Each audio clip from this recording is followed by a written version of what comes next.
بسم اللہ الرحمن الرحیم۔ السلام علیکم دوستو۔ ترکی اور شام میں 6 فروری پیر کے روز ایک بہت بڑا زلزلہ آیا۔ امریکی جیولوجیکل سروے کے مطابق یہ زلزلہ 7.8 شدت کا تھا اور اس کی گہرائی 17.9 کلومیٹر تھی۔ زلزلوں کے ماہرین کا کہنا ہے کہ یہ ترکی میں آنے والے سب سے بڑے زلزلوں میں سے ایک تھا، اور بچ جانے والے افراد کا کہنا ہے کہ زمین تقریباً 2 منٹ تک ہلتی رہی۔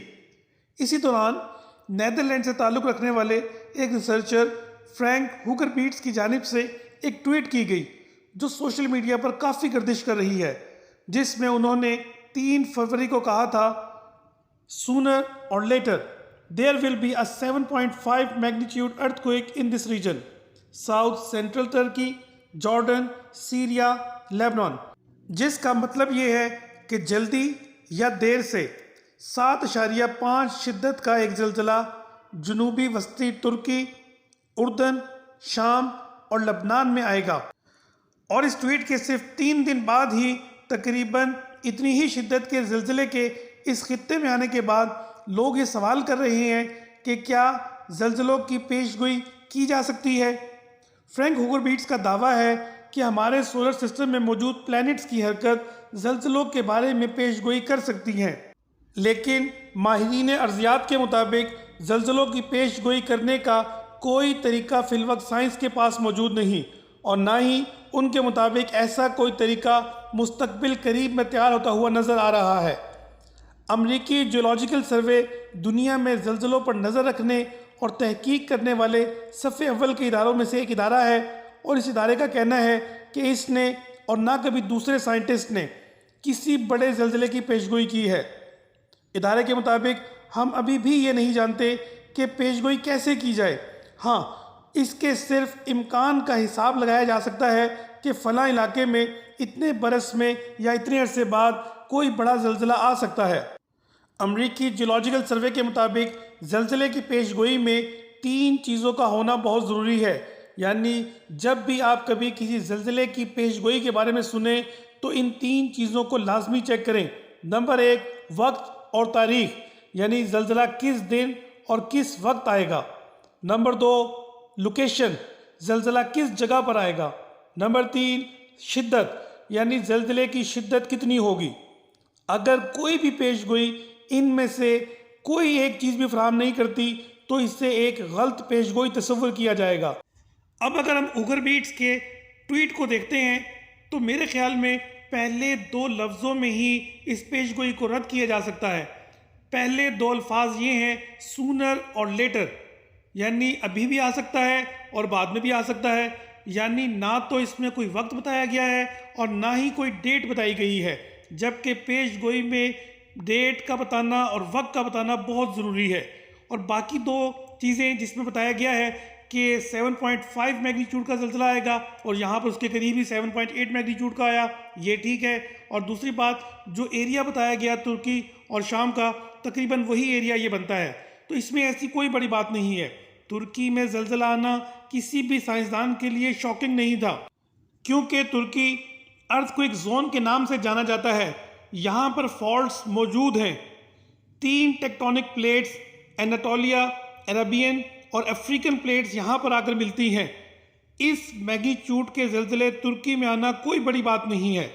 اس طرح کے اور بھی بہت سارے ممالک ہیں جہاں پر اتنی بڑی میگنیچیوڈ کے زلزلے آنے کے امکانات زیادہ ہوتے ہیں۔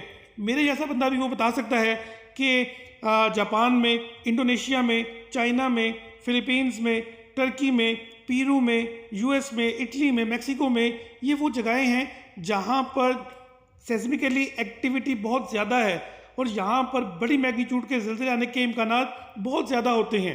لیکن اصل چیز اس میں یہ ہے کہ ٹائم اور ڈیٹ کا بتانا کہ بڑی میگنیچیوڈ کا زلزلہ کب اور کس وقت آئے گا، یہ اصل پیش گوئی ہے۔ لیکن ہوگر بیٹس نے باقی 2 چیزیں تو بتا دی، وہ تو کوئی بندہ بھی بتا سکتا ہے، لیکن جب تک ٹائم اور ڈیٹ صحیح نہیں بتائی جائے گی وہ پیش گوئی غلط تصور کی جائے گی۔ فرینک ہوگر بیٹس جس ادارے سولر سسٹم جیومیٹری سروے کے ساتھ وابستہ ہیں، وہ باقاعدگی سے سیاروں کی پوزیشن کا جائزہ لے کر کچھ امکانات ظاہر کرتا ہے کہ کس علاقے میں ارضیاتی سرگرمی دیکھنے میں آ سکتی ہے۔ یاد رہے کہ ترکی میں آنے والے اس زلزلے سے پہلے اس ادارے نے اپنی ایک ویڈیو جاری کی تھی جس میں انہوں نے مغربی چین، پاکستان، افغانستان، انڈیا اور مشرقی چین میں زلزلے کے آنے کا امکان ظاہر کیا تھا، لیکن ترکی میں زلزلے کے امکان کے حوالے سے کسی قسم کی کوئی تاریخ نہیں دی گئی تھی، لہٰذا اسے امریکی جیولوجیکل سروے کے مطابق کسی صورت بھی پیش گوئی نہیں کہا جا سکتا۔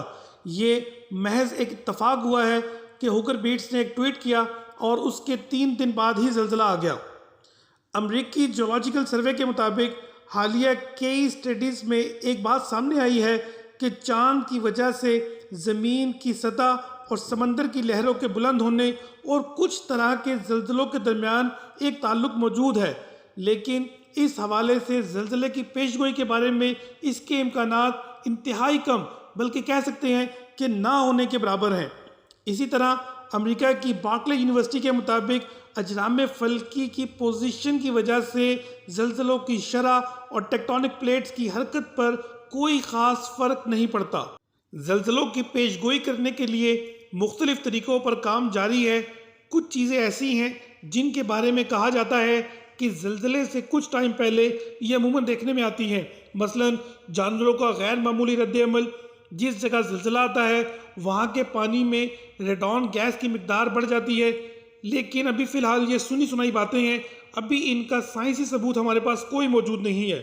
ہاں، شاید جانوروں کو اللہ پاک نے کچھ ایسے سینسرز عطا کیے ہیں جن سے وہ زلزلے کی پیشگوئی کر سکتے ہیں، اور کچھ جگہوں پر یہ دیکھا گیا ہے کہ زلزلہ آنے سے پہلے جانور محفوظ ٹھکانوں پر منتقل ہو گئے۔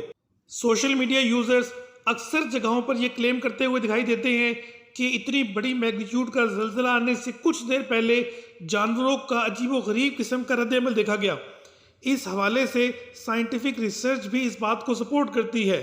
جس طرح سائزمولوجیکل مشینز ٹریمرز کو پک کر سکتی ہیں جو ہماری باڈی، انسانی جسم اس کو فیل نہیں کر سکتا، اس کو ڈیٹیکٹ نہیں کر سکتا، اللہ پاک نے جانوروں کو شاید کچھ ایسے سینسز عطا کیے ہیں جو بڑا زلزلہ آنے سے پہلے اس کی لہروں کو محسوس کر لیتے ہیں اور زلزلہ آنے سے پہلے ہی کسی محفوظ مقام پر منتقل ہو جاتے ہیں۔